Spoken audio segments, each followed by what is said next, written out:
Welcome back to another episode of Divorce Altitude. I am Ryan Kalamaya. This week, I am joined by an estate planning attorney, Pamela Maass. She's known as the Law Mother, and we're going to talk about the 4 tips that everyone should be aware of in post divorce planning. But first, Pamela, how you doing? I'm doing great, Ryan. Thanks for having me. I'm really excited to be here. Well, for those listeners who want a little bit more background on you, you went to Arizona State. You're like me, a fellow CU buff. Went to CU Law School. I wanted to start off by talking about how you got into estate planning because originally you were in the Boulder DA's office. So, can you talk to me about your evolution into an estate planning attorney? Yeah, absolutely, Ryan. So, yeah, I loved being in the district attorney's office in Boulder and really enjoyed, being in court, serving the community. But I saw this real need that families, especially younger families, didn't have access to some of the legal planning tools that we're going to talk about today. And then the unexpected would happen, whether it was an accident or some type of crime. And I would see down the hall their loved ones in a long, messy probate process. And so, that's when I kind of first started to be interested in it and wanting to really serve people in a proactive way to fill that gap. So let's jump into it. We also discussed before the podcast, and I think maybe before we talk about your tips, is to discuss the issue of divorce planning during a divorce and after a divorce. So, can you talk to me a little bit about what you frequently see in your estate planning practice? Yeah, so I think there's this, fine line when you're filed for divorce, right? So there's different stages. People are contemplating filing for divorce, they filed, and then the divorce is done. And there's a lot of confusion about what you can and can't do with assets at each of those stages. And so when people reach out to me and they're contemplating a divorce or they filed for divorce, I'm the first call I'm making is, we need to have you chat with a family law attorney, a divorce attorney first, because you really need to be advised to comply with those laws. So traditionally, as soon as you file for a divorce, your estate plan that you had in place previously. So if you had a will or a trust in place, certain pieces of those will be put on hold, right? They're no longer valid while the divorce is filed.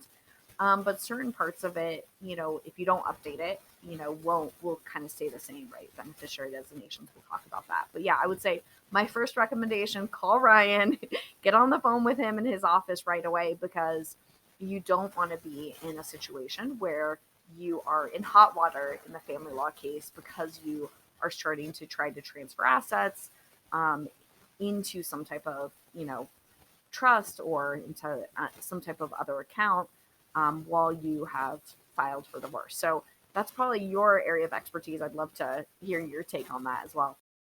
Yeah, I mean, there's a couple things that come to mind. First is, for people that want to look into more resources, Amy and I have recorded a podcast on a gray divorce. People in the later stage of their life going through divorce. Estate planning can be an issue, but one issue that we kind of identify is that if someone passes away during a divorce, there can be some, confusion. You also, in terms of the power of attorney, which I know we'll talk about, having the spouse, the estranged spouse who might be, angry, do you trust them to make that call if you are on life support and during a divorce? And there can be some interesting issues. I mean, there's some case law in Colorado about what happens in those, circumstances, or what happens when someone dies during divorce. The other issue is we have a blog post about, because there is an automatic injunction that goes into effect in a divorce, and in terms of insurance and transferring assets. There are the kind of parties that want to drain, the marital estate and transfer it to their kids, certainly, or into a trust that somehow depletes the marital estate. So we've seen that, and those are issues that are subject to a whole different episode. So we're kind of going to be focusing this conversation on post divorce estate planning. So let's jump into your 4 tips. The first one being updating beneficiaries in life insurance and retirement accounts. So talk to me about what you recommend in that area.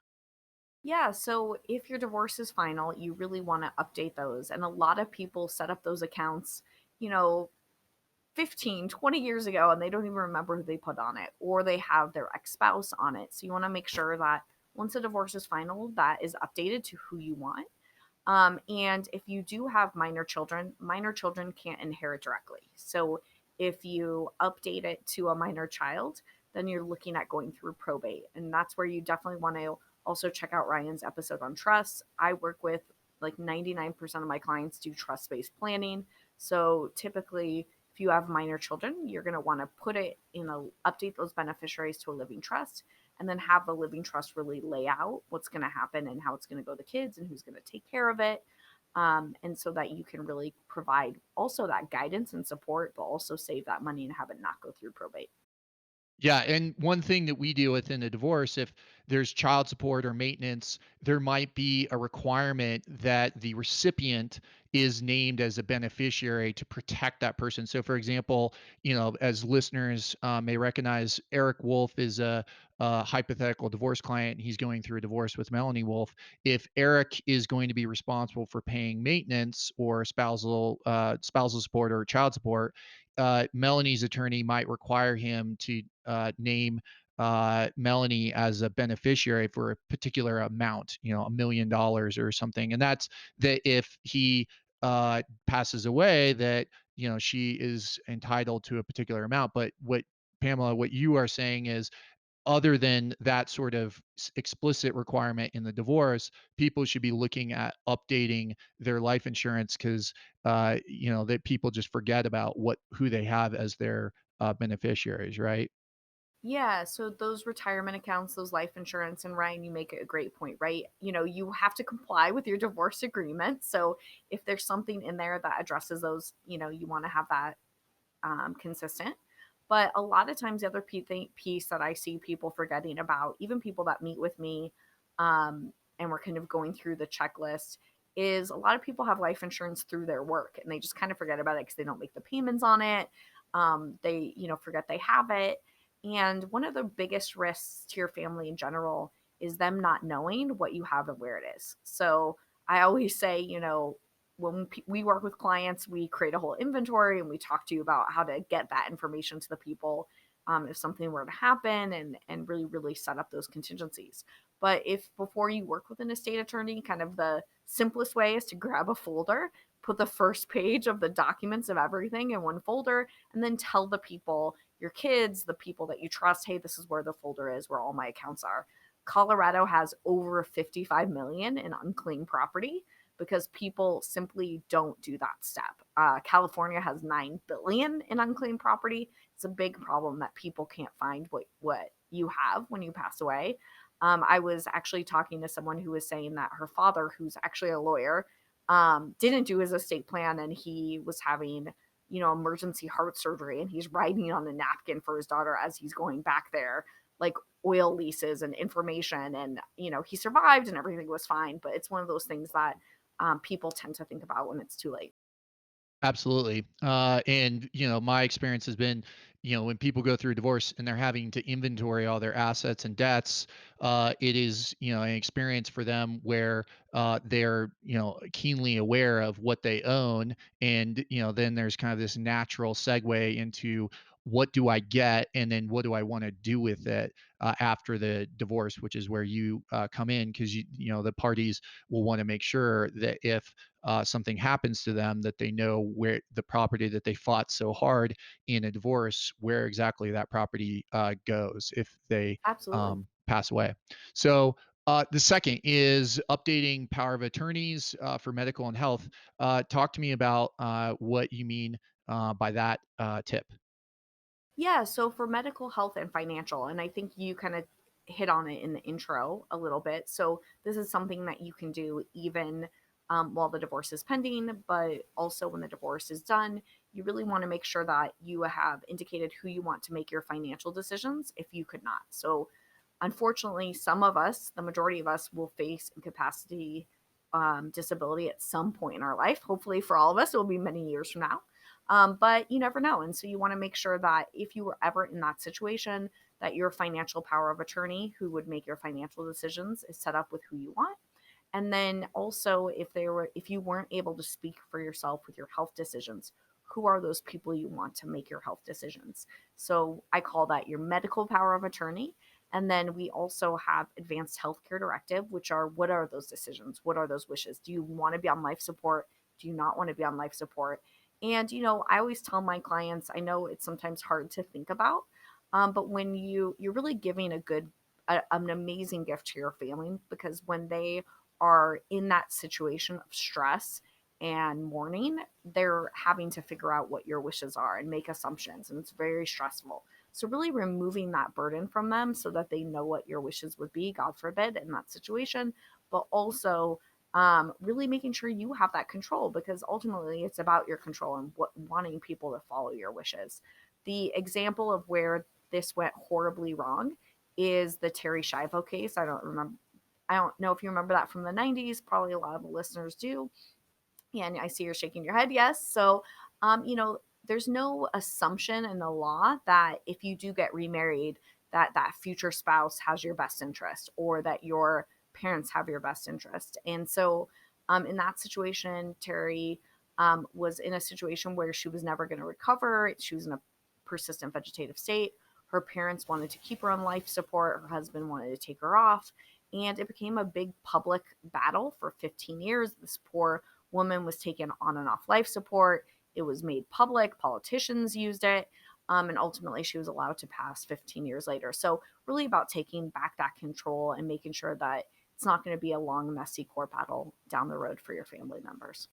Yeah, and for listeners, that are familiar with our Eric Wolf story, people going through divorce, they don't have control, or at least they feel as if they things are out of control, and that is just somewhat inherent in the process, because they are essentially stuck in a negotiation with someone that they chose to marry, but they're having to negotiate with someone that they are emotionally at odds with. And it feels oftentimes when people are going through a divorce that things are out of control, and it really bothers people like Eric Wolf. And when they finish that divorce process, now at least they have that control at their disposal. So the third tip in terms of control is dictating who gets what in a will, or updating the will. At least my understanding under Colorado law is that after a divorce,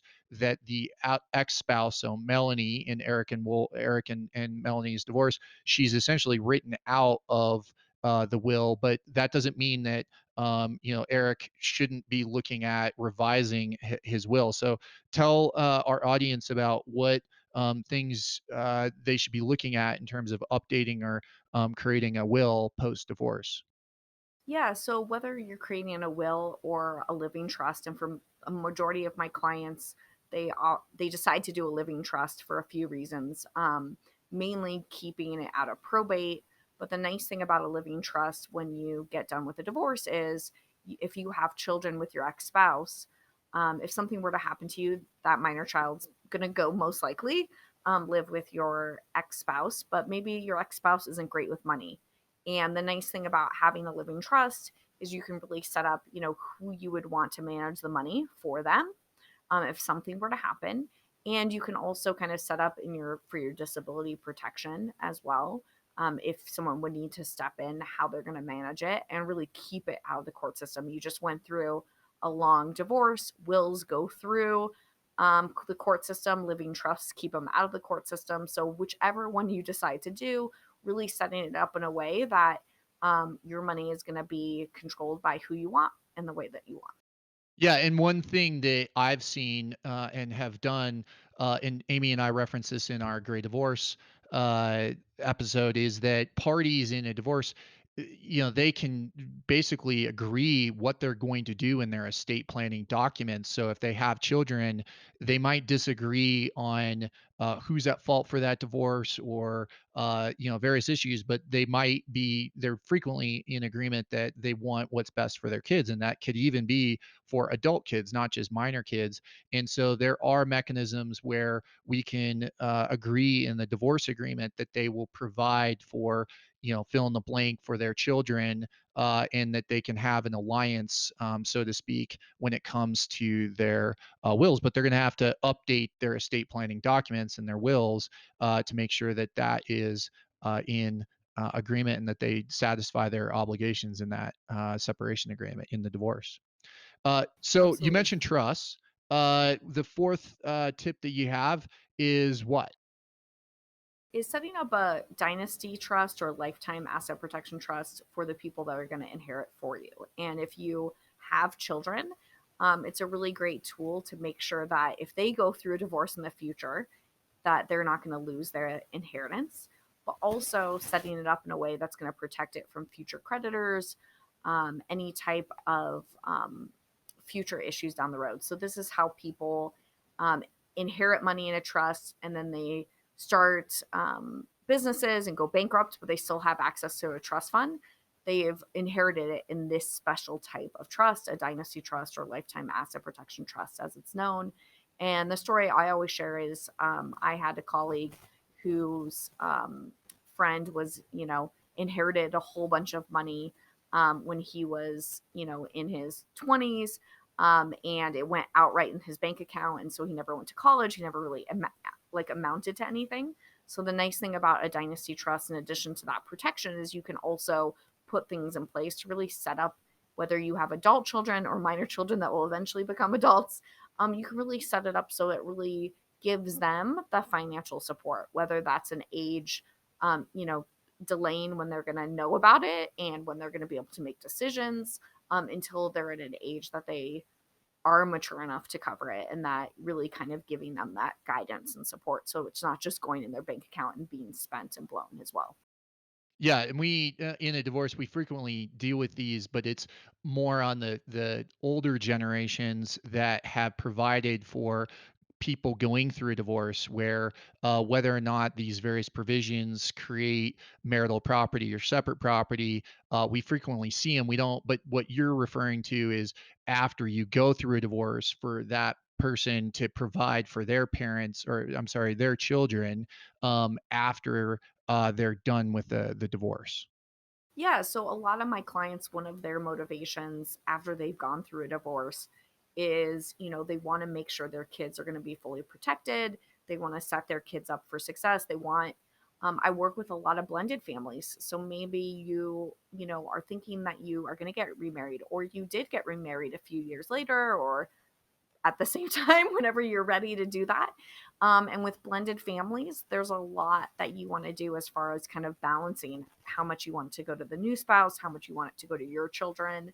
And this is just a really good tool to protect everybody, but also if your kids in the future were to go through a divorce, really protecting them so they're not going to lose it. And so, yeah, you see it on the flip side a lot, Ryan, of, hey, were these drafted correctly to really keep it in the out of as a marital asset? And so yeah, you can kind of, if you draft it correctly, keep it that protection and for your kids and have it. It's called the dynasty trust because the idea is it can pass on for generations. Well, Pam, for people that want to find out more information, maybe they are going through a divorce, or they are finished with a divorce. You are based where? Yeah, so I am based down in the South Denver area. So my office right now is in Littleton, but we are going to be moving to the Inverness area next month. But we serve people statewide. So that's been one of the nice things with the pandemic. Pre pandemic, we pretty much just focused on people that came to our office. And now I would say, I don't know if it's the same with you, but I would say, 90% of my clients are meeting with me over Zoom. I send notaries to their house. So I have clients up in the mountains in Crested Butte and Aspen. I have people in Pueblo, and I have people in the Denver metro area. So yeah, statewide. And best way to get a hold of us, our website is lawmother.com. And we also have a webinar at lawmother.com/webinar. It's a 30-minute webinar. It's very entertaining, and it includes a hypothetical family that has gone through divorce. So it's a good there. And if you watch that, you get a discount on legal services. So 30 minutes of your time, and then we give you a discount if you work with us. Well, I love that. I mean, you're active on LinkedIn. I know you have a podcast, and it's great to have a discussion with a forward-thinking lawyer where you really are looking at the community service aspect, but also really meeting people where they is most convenient for them. So, I know you have a video on your website where you say you're doing video appointments. And I think that is one silver lining from the pandemic is that I think attorneys are now more willing to be accommodating, and we are able to serve a broader range of customers all across the state of Colorado because people are more they're more comfortable with having that service. It's more convenient for them too. Yeah, and I have a lot of clients that have young children, so they like the convenience of being able to put something on in the other room and come over.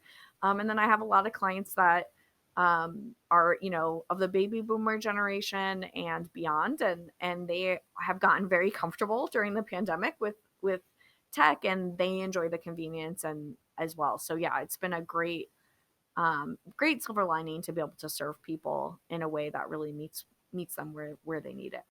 And for those listeners, to this podcast, tell me a little bit about the Working Moms podcast that you have. Yeah, so the Working Moms podcast is really focused on interviewing women and some men.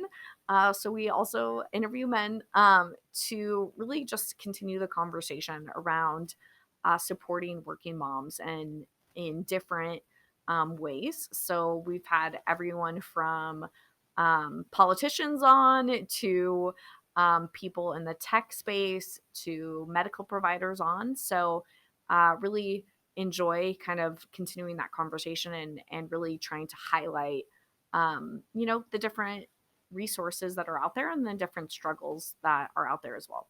Well, I think that that will resonate with a number of our listeners, and I know Amy, my co-host, frequently will mention her issues as a single working mom, and the issues that you have to address. So, kudos to you for providing that forum, and again, for listeners who are interested in post-divorce estate planning, check out Pamela at Lawmother .com. And thanks again, Pam, for joining us.